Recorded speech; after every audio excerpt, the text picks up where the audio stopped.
Dear students, second same की lesson first की आपकी तीसरी वीडियो आज हम पढ़ेंगे। इसके बारे में हम जानेंगे। इसमें हम क्या आपको पढ़ाएंगे। राजा हर्षवर्धन के विस्तार के बारे में आप पढ़ चुके हो। उनकी विजय कहाँ कहाँ पर, उन्होंने कौन कौन से क्षेत्र जीते थे, मैप भी हमने किया था। आज हम पढ़ेंगे राजा हर्ष का प्रशासन। कई बार पूछ लेता है क्वेश्चन कि राजा हर्ष के प्रशासन की विशेषताएं बताएं, या राजा हर्ष के चरित्र के बारे में बताते हुए उनके प्रशासन की विशेषताएं बताएं, या राजा हर्ष के बारे में बताते हुए उनके विजयों के बारे में बताएं। क्वेश्चन किसी भी तरह से आ जाए तो आप कर पाएँ, इसलिए आज मैं आपको ये क्वेश्चन करवा रहा हूँ। हर्ष का जो प्रशासन है वो कैसा था। आपको ध्यान होगा कि एक उत्तर गुप्त काल है, तो गुप्त काल में जैसी संरचनाएं थी उसी ढांचे में कुछ बदलाव करके उससे ही मिलता जुलता ये प्रशासन था। हम पहले पढ़ के आए हैं कि ज़्यादा सामंती था, सामंत ज़्यादा हो गए थे, विकेंद्रीकृत ज़्यादा था, सामंत ही राजा के अधिकारों का विशेष रूप से प्रयोग करते थे। और अंत काल तक आते आते इसमें नगद वेतन की बजाय, नगद वेतन देने की बजाय जो है भूमि दान देने की जो है प्रथा बढ़ गई थी वेतन की बजाय। तो भूमि दान देने की प्रथा अधिक प्रचलन में आ चुकी थी। अधीनस्थ राज सामंत जो थे वो राजा के प्रति भक्ति प्रदर्शन तो बढ़ चढ़ कर करते ही थे, लेकिन जहाँ तक प्रशासन का सवाल था तो वो स्वतंत्र थे। इसीलिए हमने इसको क्या बोला, विकेंद्रीकृत प्रशासन जो है बोला।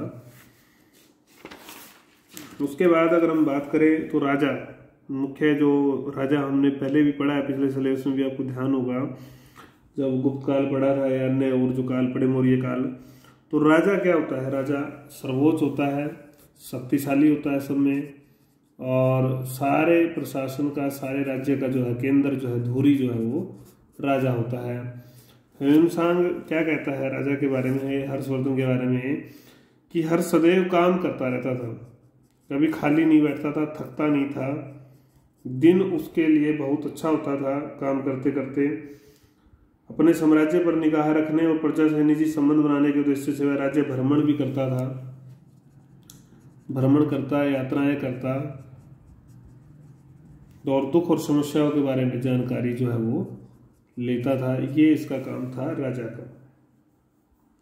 मंत्री परिषद आपको पता है, आज भी हमारे यहाँ मंत्रिमंडल होता है सलाह के लिए, परामर्श के लिए, कामों का आवंटन के लिए जो है मंत्री परिषद होती है। भंडी हमने पहले ही पढ़ा है, ये इनका प्रधानमंत्री था, मुख्य इनसे सलाह का जो काम है। आवंती युद्ध एवं शांति का मंत्री होता था, जिसको हम अलग अलग जगह महासंधि विग्रह अधिकृत भी पढ़ते हैं कई जगह। सेनापति जो है सिंहनाद, इसको आप कई जगह जो है महाबला अधिकृत पढ़ते हो, महाबला अधिकृत। 2 अंक में आ जाए तो आप इसको कर पाएंगे। कुंतल जो है आपका अश्व सेना का प्रमुख होता था, और स्कंदगुप्त जो है वो हस्ती सेना का, स्कंद जो है वो आपका हस्ती मतलब हाथी सेना। कुल मिलाकर जो मंत्री लिए जाते थे वो बड़े प्रभावशाली परिवारों से लिए जाते थे। उनको वेतन की बजाय भूमि दान दिया जाता था, और ये पद जो थे मंत्रियों के जो पद थे धीरे धीरे वंशानुगत हो गए थे, मतलब एक के बाद एक उसी परिवारों में जो है ये पद जाते थे, ये परंपरा बन चुकी थी। कुल मिलाकर ये अधिकारी मंत्री जो है राजा की सहायता जो है शासन में करते थे। तो ये हमने देखा आपका मंत्री परिषद का बिंदु। तीसरा बिंदु जो आपका वही, जैसे कि केंद्रीय शासन का आ गया राजा और मंत्री परिषद, तो उसके बाद फिर आपका प्रांतीय शासन आएगा। प्रांतीय शासन उत्तम ढंग से चलाने के लिए जो है देखो बांटना तो जरूरी है, शक्तियों का विभाजन किया हुआ था। उसमें महासामंत और सामंत शासन देखते थे। महासामंत और सामंतों में जो शक्तियां विभाजित थी, वैसे तो ये लोग प्रत्यक्ष अप्रत्यक्ष रूप से इन्होंने अधीनता जो है स्वीकार कर रखी थी राजा हर्ष की। प्रांत के मुखिया के रूप में ये काम करते थे। भूपाल, कुमार, लोकपाल, निरपति, महाराजा, ऐसी अनेकों उपाधियां जो भी जैसे जहाँ जिस स्टेट में जैसी उपाधि होती थी वो ये धारण करते थे। आपको ध्यान होगा हमने पढ़ा था वल्लभी का राजा जो था वो ध्रुवसेन था। कामरूप का जो राजा था वो आपको ध्यान होगा या नहीं है तो मैं बता देता हूँ, भास्कर वर्मन। ये 2 अंक में आ सकते हैं आपके इसके समय। जब हमने वीडियो के बारे में पढ़ा था तब भी ये पढ़ा था। तो ये राजा जो है लोग, ये आप सामंत समझो, इनको महासामंत समझो, ये अप्रत्यक्ष रूप से इन्होंने शासन चलाते थे। और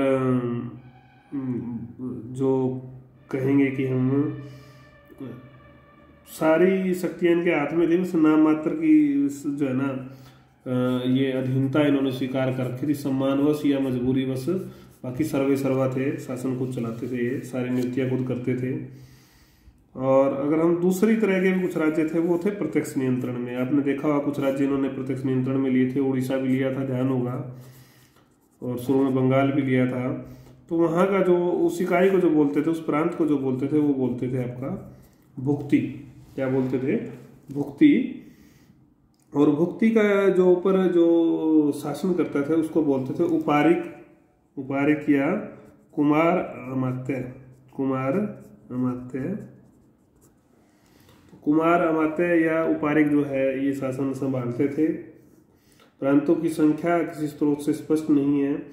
उपारिक व कुमार अमात्य भी अपने प्रभाव क्षेत्रों में सामंतों की तरह ही व्यवहार करते थे। ये आपका प्रांत का शासन हो गया, केंद्रीय हो गया, प्रांत हो गया। स्थानीय, स्थानीय में आपके जैसे जिले हैं, जिले विषय की तरह, इन जिलों को बोलते थे विषय। प्रांतों आगे विषयों में विभाजित किया हुआ था। इनका जो प्रमुख होता था उसको आयुक्त या विषयपति बोला जाता था। नियुक्ति स्वयं जो है शासक करता था जिलों के प्रमुखों की। आगे चलकर ये पथकों में विभाजित थे। पथक आज जैसे आपकी तहसील आप देखते हो, बरवाड़ा तहसील है आपकी, अस्सी तहसील है, उस तरह से तहसील में विभाजित होते थे। तो ये इकाइयां हैं प्रशासन की सुविधा के लिए बांटी हुई है। और सबसे छोटी इकाई जो है आपकी गांव होती थी, आपको पता। और गांव में जो प्रमुख होता था वो होता था मेहतर या ग्रामिक। और सलाह के लिए, मशवरे के लिए आपस में जो है पंचायतें बनी होती थी। ये पंचायत गांव का जो है शासन चलाती थी। ये आपका स्थानीय शासन हो गया। अब हम बात करते हैं राजस्व प्रशासन की। राजस्व, सारा शासन जो चल रहा है उसके लिए आय राजस्व, रेवेन्यू कहाँ से आए, पैसा कहाँ से आए, ये सबसे बड़ी चीज़ थी। ये भी हमने पिछली बार भी जो पिछला सेमेस्टर गया उसमें कई बार पढ़ा होगा। तो राजस्व का जो मुख्य जो स्रोत था वो था भूमि कर। भूमि कर से ही मुख्य आय होती थी। भूमि कर वसूलने वाला जो अधिकारी था वो था भौगिक। आमतौर पर 1/6 भाग ही वसूला जाता था, जो कि ज़्यादा नहीं माना जा सकता। जो कि मुगलों के काल में, अलाउद्दीन खिलजी के काल में 1/2 तक हो गया था। आपको ध्यान हो, 1/6 और 1/2 में अंतर आप समझें। और जो भूमि के नाप की जो जिम्मेदारी थी वो पुस्तपाल नाम के व्यक्ति को थी। ये 2 अंक में आप नोट कर लें, आ सकता है कितना कर लगता था, किसकी जिम्मेवारी थी, फिर आपको ध्यान रहता नहीं। तो भौगिक कर वसूलने वाला अधिकारी था। अब बात आती कि किन किन चीज़ों से आय प्राप्त होती थी। भाणभट्ट कहते हैं, भाणभट्ट मुख्य जानकार हैं और एक ह्यून-त्सांग इनके इस काल के बारे में बताने वाले। इसको आप दोनों के नाम याद कर लें। तो उद्योगों से आय होती थी, वनों से, व्यापार पे कर लगते थे। तो ये सब से आय होती थी। जो आय होगी तो उसका आप खर्च भी तो करेंगे ना। खर्च के लिए क्या था, 4 समान भागों में, ह्यून-त्सांग बताता है कि 4 समान भागों में इन्होंने बांट रखा था। पहला जो खर्च था वो सरकार और शांति में जाता था। दूसरा जो खर्च था वो दरबारी और सामंतों को देने में जाता था। तीसरा जनहित में खर्च होता था। और चौथा जो है अंतिम जो खर्च था, मतलब 25% जो हिस्सा था वो दान के कार्यों में ये खर्च करते थे। ब्राह्मणों को, बौद्ध लोगों को जो ये दान देते थे। रोमिला थापर के अनुसार सैनिकों को नगद तथा अन्य अधिकारियों को भूभाग वेतन के रूप में दिया जाता था। ये इनका एक अनुमान है, अपने स्रोत है इनके अनुमान के। तो इस तरह से आपका 5वां बिंदु जो है हो गया है राजस्व प्रशासन कैसे होता था, कैसे आय और व्यय करते थे। फिर आता है आपका कानून, दंड व न्याय व्यवस्था। हर्ष के साम्राज्य में कानून व्यवस्था अच्छी थी, ठीक है, अपराध कम थे, दंड कठोर थे, अपराधियों की जांच के लिए परीक्षा करवाई जाती थी। किस तरह की परीक्षा होती थी, अग्नि की, जल की, विष की। कोई अपराध कर दिया तो विष पिला के देखते हैं, जल में डाल के देखते हैं, उसको अग्नि से जला के देखते थे। तो ये अलग अलग तरीके थे इनके जिससे अपराधी का पता चलता था। दंड पाशिक नाम का जो व्यक्ति होता था या दंडिक होता था, ये दंड देने वाले अधिकारी थे। गुप्तचर थे, क्रियाशील गुप्तचर थे जो खबरें लेकर आते थे, जिससे पता चलता था कई बार कि गड़बड़ कहाँ है। मृत्युदंड भी दिया जाता था कठोर अपराधों के लिए। सबसे बड़ा जो अपराध था वो था देशद्रोह। देशद्रोह की सजा बड़ी मिलती थी। न्याय के समय पक्षपात नहीं था, बराबर जो है सजा मिलती थी सबको। अंग भी काटा जा सकता था किसी अपराध के लिए, लेकिन मार्ग सुरक्षित नहीं थे, ऐसा स्वयं हिंसांग भी बताता है। उसे भी कई बार चोर डाकुओं का सामना करना पड़ा था, लूट लिया गया उसे 2 बार। तो कुल मिलाकर दिखते थी, लेकिन फिर भी कुल मिलाकर प्रशासन, कानून, न्याय, दंड व ठीक थे। प्रजाहित कार्य। हर्ष ने अपने राज्य को जन कल्याणकारी बनाने का हर संभव प्रयास किया। वह स्वयं इसमें दिलचस्पी लेता था। जनता पर करों का भार अधिक नहीं था। दिलचस्पी लेगा तो काम अच्छा ही होता है कोई भी शासक। तो कर ज़्यादा नहीं थे तो परेशानी लोगों की नहीं थी, क्योंकि कर में ही चली जाती थी आए। तो इन्होंने सड़कों का निर्माण कराया, मंदिर बनवाए, सराय बनवाए, पेड़ लगवाए, चैत्य विहार, सब चीज़ों का निर्माण जो करवा सकता था करवाई। बेगार पर रोक लगा दी थी, जबरदस्ती जो मजदूरी करवाई जाती थी बंधन करके। कृषकों की सहायता के लिए जो है कई कार्य किए। एक अभिलेख विभाग बनाया गया, इसमें रिकॉर्ड रखा जाता था, प्रतिदिन का सभी घटनाएं नोट की जाती थी। और आखिर में जो धन बढ़ता था, मतलब इसके पास ऐसा खुद का कोई निजी धन होता था, वो विद्वानों, ब्राह्मणों, भिक्षुओं, जरूरतमंदों में ये बांट देता था। ऐसा इसका प्रजाहित नेचर था। सैनिक शासन प्रबंध के रूप में ह्वेनसांग बताता है चतुरंगिणी 4 प्रकार की सेना थी। ह्वेनसांग कहता है, मैं फिर कह रहा हूँ, ह्वेनसांग और भाणभट्ट को आप नाम याद कर लें। 6 लाख सेना बताई जा रही है, कम ज़्यादा होती रहती थी, लेकिन 6 लाख राज सेना जो होती थी उसका कटुक नेतृत्व करता था। और आपने महाबलाधिकृत तो अभी पढ़ा ही था कि जो भी सेनापति का काम करता था। अलग अलग तरह की संख्याएं हैं, वो आप नोट करें तो कर सकते हैं। 60,000 हाथी, 1 लाख घुड़सवार, पैदल रथ। एक खास बात थी कि इसने अरब से, फारस से, कंबोज से, सिंध क्षेत्र से घोड़े मंगवाए थे। अच्छे घोड़े आते इन्हें किए। अस्थायी सैनिक भी आ जाते थे, युद्ध के समय बुला लेता था। ऐसे सैनिक भी होते थे जो युद्ध के समय काम लिए जाते थे, उनको अस्थायी सैनिक। और अन्य में 2 काम थे इसके, एक धार्मिक सहिष्णुता और एक शिक्षा और साहित्य के लिए इसने क्या किया। ये जो 2 बिंदु हैं ये प्रशासन में तो नहीं आएंगे सीधे, लेकिन ये 2 अंक के इसमें क्वेश्चन आते हैं। और कई बार अन्य विशेषताएं जब पूछ लेता है तो आप उसमें भी लिख सकते हो। चरित्र की विशेषताओं में विशेष रूप से ये आते हैं राजा हर्षवर्धन के।